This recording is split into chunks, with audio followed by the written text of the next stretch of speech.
Os sussurros agora se transformaram em ecos na cidade do Vaticano. A jornada do cardeal Luiz Antônio Tagle, de um humilde padre filipino a um possível sucessor papal, levantou dúvidas sobre sua verdadeira influência no futuro da Igreja Católica.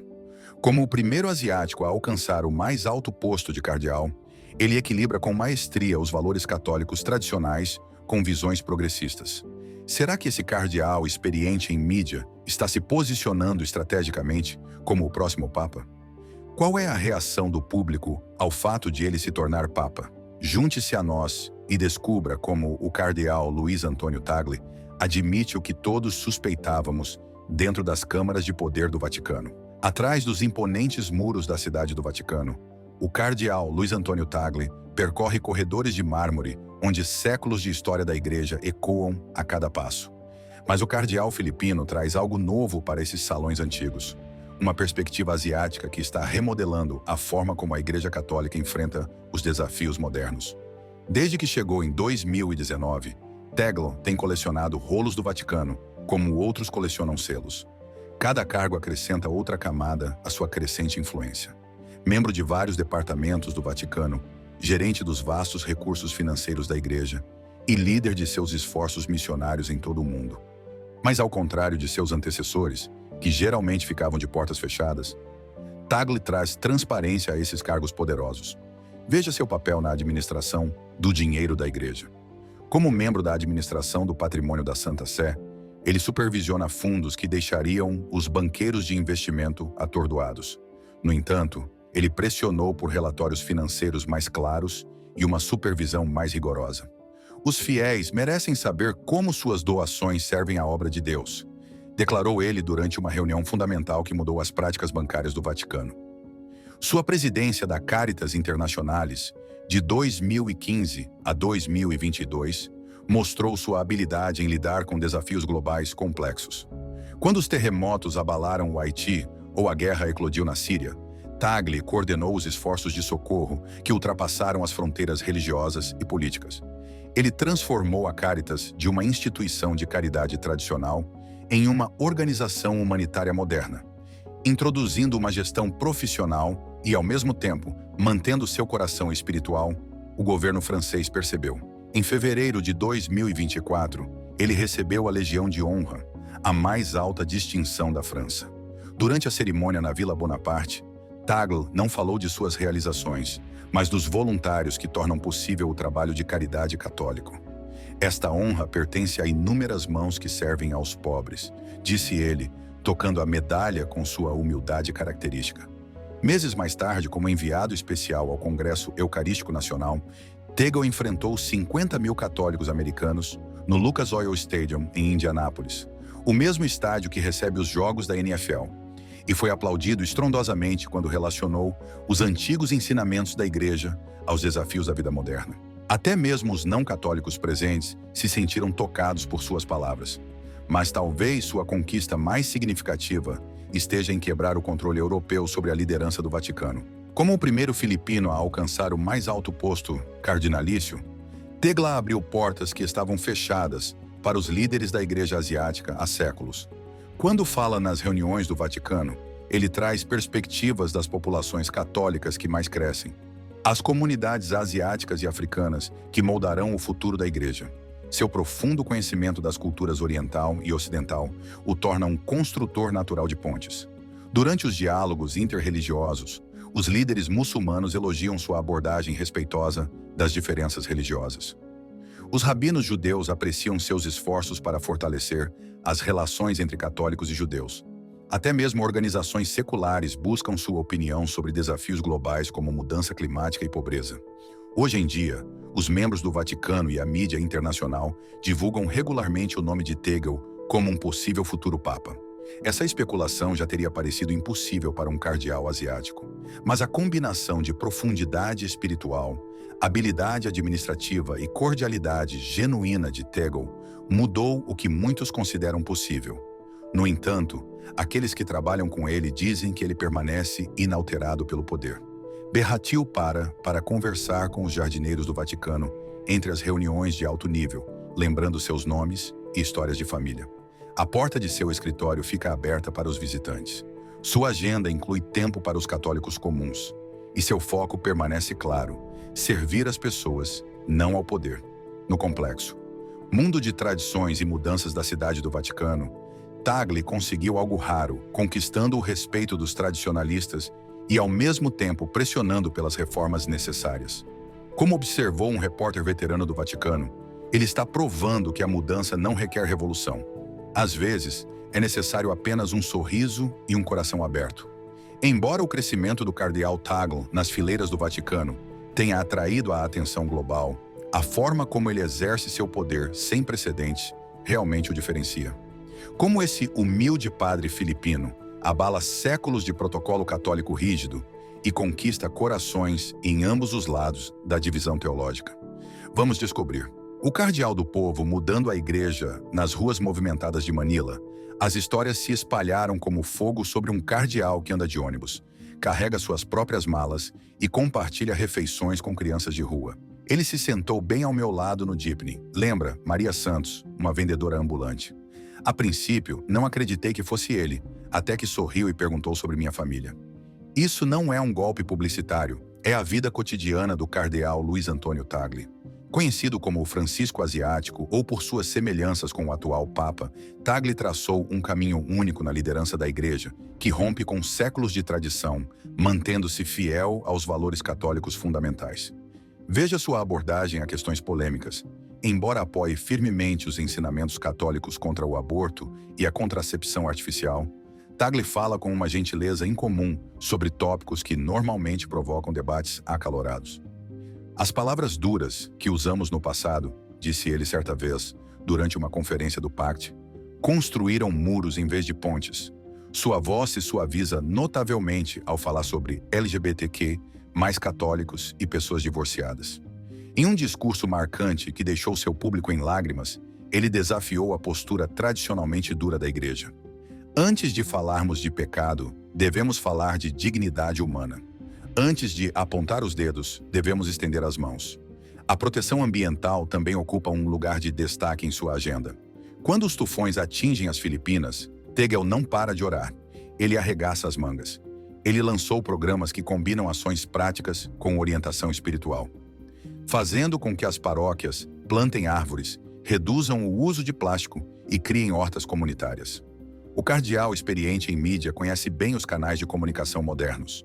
Suas sessões ao vivo no Facebook atraem milhões de espectadores e seu canal no YouTube divide os complexos ensinamentos da Igreja em pequenas mensagens que podem ser entendidas.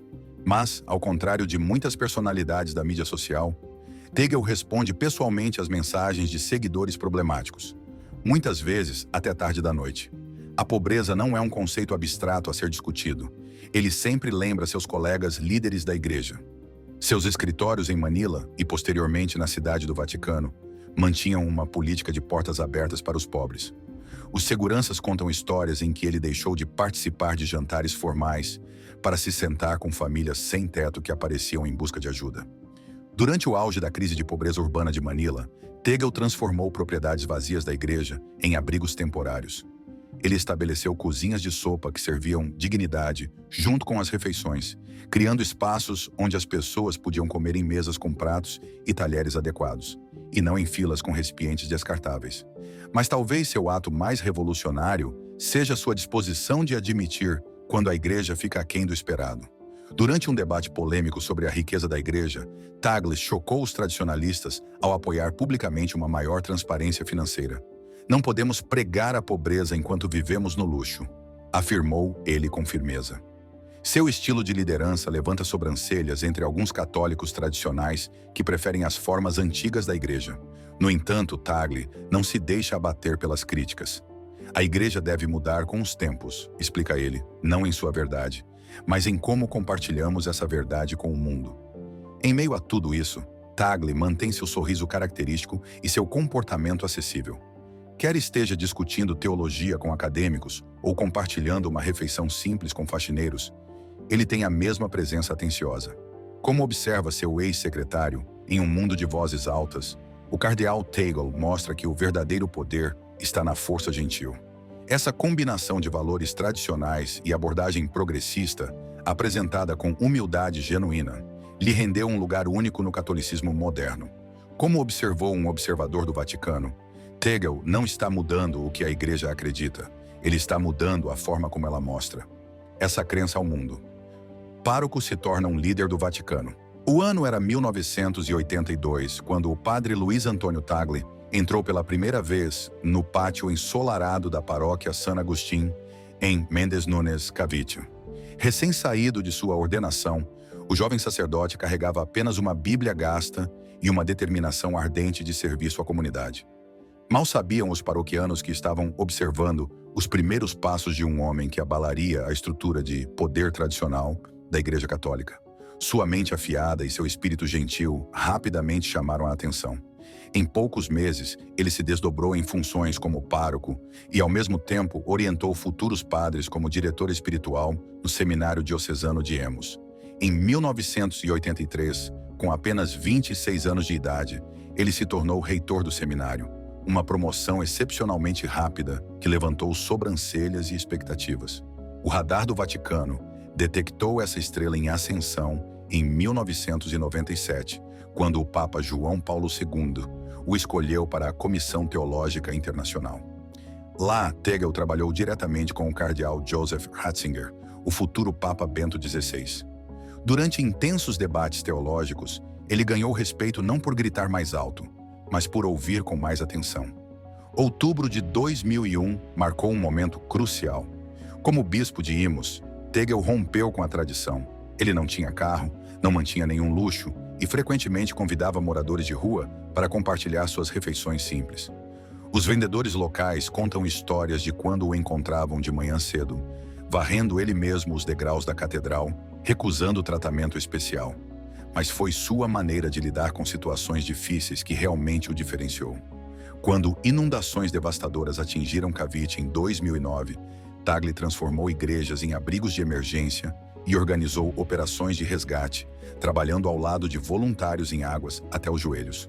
Suas ações falaram mais alto do que qualquer sermão. O chamado para se tornar arcebispo de Manila, em 2011, veio quando a Igreja Católica das Filipinas enfrentava seus maiores desafios. Tegel herdou uma diocese que lutava contra a pobreza, a tensão política e questões sobre o papel da Igreja na sociedade moderna. Sua resposta? Abrir o diálogo com os críticos, defender os pobres e usar a mídia social para alcançar os católicos mais jovens que estavam se afastando. Os membros do Vaticano ainda falam sobre 24 de novembro de 2012, o dia em que Tagle recebeu seu chapéu vermelho de cardeal. Aos 55 anos, ele se destacou entre os cardeais mais velhos, o segundo membro mais jovem desse grupo de elite. Mas não foi a idade que virou manchete. Foram suas lágrimas durante a cerimônia, mostrando uma vulnerabilidade raramente vista na liderança da Igreja. Em 2019, o Papa Francisco tomou uma atitude sem precedentes, chamando Tagle para a cidade do Vaticano como prefeito da congregação para a evangelização dos povos. Esse cargo, que controla o trabalho missionário da Igreja e nomeia bispos na Ásia e na África, colocou um poder sem precedentes nas mãos dos asiáticos. O momento culminante foi a elevação de Tegel, em 2020, a cardeal-bispo, a mais alta posição no Colégio de Cardeais. Ele se tornou o primeiro asiático a atingir esse nível, rompendo séculos de domínio europeu. Hoje sua influência se estende das ruas de Manila aos corredores do Vaticano, onde ele ajuda a moldar o futuro de uma igreja que atende a 1,3 bilhão de católicos em todo o mundo. Esse crescimento exponencial não mudou sua abordagem básica: ouvir antes de falar, servir antes de liderar e manter a porta aberta para qualquer pessoa que precise. Como observou um funcionário do Vaticano, vemos em Tagle algo raro: poder sem orgulho, autoridade sem distância. Líder espiritual moderno. Em um momento calmo, mas poderoso, ele ficou na frente da multidão, falando sobre a Eucaristia com sentimentos tão profundos que muitas pessoas foram levadas às lágrimas. Não era apenas um discurso, era um compartilhamento muito pessoal que ligava algo sagrado aos desafios diários que seus ouvintes enfrentavam. Seu talento para transformar ideias religiosas profundas em mensagens que pareciam próximas e carinhosas fez com que suas palavras permanecessem com as pessoas por muito tempo depois de tê-las ouvido. Sua influência foi muito além das paredes de uma única igreja. Por meio do The Word Exposed, a palavra exposta, um programa de televisão que alcançou pessoas em todo o mundo, ele levou discussões sobre teologia diretamente para as casas das pessoas. Ele pegou ideias religiosas complexas e as transformou em lições fáceis de entender e úteis na vida cotidiana. Sua presença calorosa e amigável na tela fazia com que parecesse que ele estava falando diretamente com cada pessoa, dando não apenas lições de fé, mas também oferecendo apoio e incentivo. Sua mensagem foi além dos ensinamentos espirituais. Ele se tornou um forte defensor da justiça social. Repetidas vezes, ele se manifestou contra o tratamento injusto daqueles que eram marginalizados e oprimidos. Seus discursos eram mais do que simples apelos à ação. Eram reflexões profundas sobre a dignidade humana e a responsabilidade que a sociedade tem de proteger as pessoas mais vulneráveis. Cada palavra que ele usava era cuidadosamente escolhida e proferida com tanta convicção que era difícil alguém ficar indiferente. Pessoas do mundo inteiro notaram seus esforços. Seu trabalho não passou despercebido, pois universidades famosas em todo o mundo o homenagearam com muitos títulos honorários.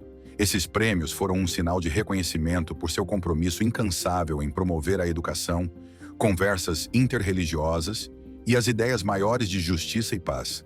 Cada diploma foi um lembrete de como seu impacto foi de longo alcance, atingindo tanto as comunidades seculares quanto as religiosas. No ano de 2020, sua vida deu uma guinada repentina quando ele contraiu Covid-19. A doença foi um desafio difícil, mas sua recuperação tornou-se um farol de esperança para muitos que estavam lutando contra o vírus ou tinham entes queridos lutando contra ele. Ao compartilhar abertamente sua batalha e recuperação, ele proporcionou conforto e um senso de unidade, dando um rosto humano à pandemia que havia ceifado tantas vidas. Sua sobrevivência não foi apenas uma vitória pessoal. Ela se tornou um símbolo de resiliência e da força da fé em tempos difíceis. Outra parte importante de seu legado foi seu compromisso com a promoção do diálogo entre diferentes religiões. Em uma época em que as divisões religiosas e os mal-entendidos eram comuns, ele trabalhou arduamente para criar conexões entre várias comunidades religiosas. Sua abordagem era baseada no respeito e no desejo genuíno de entender os outros, o que lhe rendeu o respeito de líderes de diferentes religiões. Seus esforços romperam barreiras e incentivaram conversas que se concentravam em valores compartilhados, em vez de diferenças. O que realmente o fez se destacar foi sua rara combinação de profundo conhecimento e cuidado com os outros. Ele conseguia discutir ideias religiosas complexas com a mesma facilidade com que oferecia conselhos simples e sinceros a alguém necessitado. Essa combinação única tornava seus ensinamentos acessíveis tanto aos estudiosos quanto às pessoas comuns, criando uma atmosfera acolhedora em seu ministério, construída por uma vida dedicada a servir aos outros. Olhando para o cardeal Tegel hoje, o homem que leva o público às lágrimas, constrói pontes entre as religiões e impõe respeito aos líderes mundiais. Levanta uma questão intrigante sobre seu início. Esse sempre foi seu sonho, ou o chamado para servir veio ao longo do caminho? De sonhos com estetoscópio a vestes sagradas. Ninguém esperava por isso, muito menos o próprio jovem Luiz Antônio Tagle. O garoto que um dia sonhou em usar um jaleco branco de médico, em vez disso vestiria as vestes carmesim de um cardeal, tornando-se um dos líderes mais influentes da Igreja Católica. Nascido em um dia quente de verão em Manila, em 21 de junho de 1957, Chito, como sua família o chamava carinhosamente, cresceu em um lar onde a fé e a cultura se entrelaçavam como os fios de uma tapeçaria cuidadosamente tecida. Seu pai, Manuel, um orgulhoso tagalo, e sua mãe, Milagros, de origem sino-filipina, criaram uma mistura única de tradições que moldaram a visão de mundo do filho mais velho. Mas a herança de Chito era mais do que aparentava. Por parte de pai, ele carregava o sangue da Principalha, a aristocracia colonial espanhola que governava a sociedade filipina antes das revoluções de 1996. No entanto, a história de seu avô Florencio pintou um quadro diferente de privilégio. Depois de ser ferida por uma bomba durante a Segunda Guerra Mundial, a família teve que reconstruir sua vida, com a avó de Chito administrando uma modesta lanchonete local para sobreviver. O jovem Tagle andava pelos corredores da St. Andrew's School em Paraná, onde o missionário Choit despertou algo inesperado em sua alma. Entre as aulas de ciências e os sonhos de cursar medicina, a orientação gentil de amigos padres lentamente direcionou seu coração para um tipo diferente de cura, uma cura que consertava espíritos em vez de corpos. A decisão de entrar para o seminário jesuíta São José marcou um ponto de virada. Na prestigiosa Universidade Ateneu de Manila, a mente brilhante de Tagle floresceu. Ele devorava textos filosóficos e tratados teológicos com o mesmo entusiasmo que outras pessoas demonstravam por romances populares. Seus professores logo notaram suas habilidades excepcionais, especialmente quando ele obteve seu diploma de pré-divindade com percepções notáveis que iam além de sua idade. Mas foi na Universidade Católica da América que Tagle realmente abriu suas asas intelectuais. De 1987 a 1991, ele mergulhou fundo nas complexidades da teologia sagrada, escrevendo uma dissertação que impressionou até mesmo seus experientes orientadores. Seu professor, Joseph Camon Chak, comentaria mais tarde que Tagle poderia ter se tornado o melhor teólogo das Filipinas, ou até mesmo de toda a Ásia, um grande elogio que indicava o notável caminho que tinha pela frente. Os idiomas fluíam de sua língua tão naturalmente quanto a respiração. Tagalo e inglês para a vida cotidiana, italiano para os negócios da igreja e espanhol, francês, coreano e latim, suficientes para navegar por textos antigos e círculos diplomáticos modernos. Cada novo idioma acrescentava outra camada à sua compreensão do mundo e de seu povo. No entanto, apesar de sua crescente aclamação nos círculos acadêmicos, Tagle nunca perdeu o contato com suas raízes ou com seu apelido, Chito. O mesmo garoto que brincava nas ruas de Manila enquanto sonhava com a faculdade de medicina havia encontrado uma maneira diferente de curar, não com prescrições e procedimentos, mas com palavras que transpunham as divisões entre as culturas, entre a tradição e o progresso, entre o céu e a terra. Seus primeiros anos pintaram o retrato de um homem que mais tarde seria conhecido como o Francisco Asiático, brilhante, mas acessível, tradicional, mas progressista, aristocrático por nascimento, mas humilde por escolha. A carreira médica que ele havia imaginado desapareceu, substituída por algo muito mais inesperado.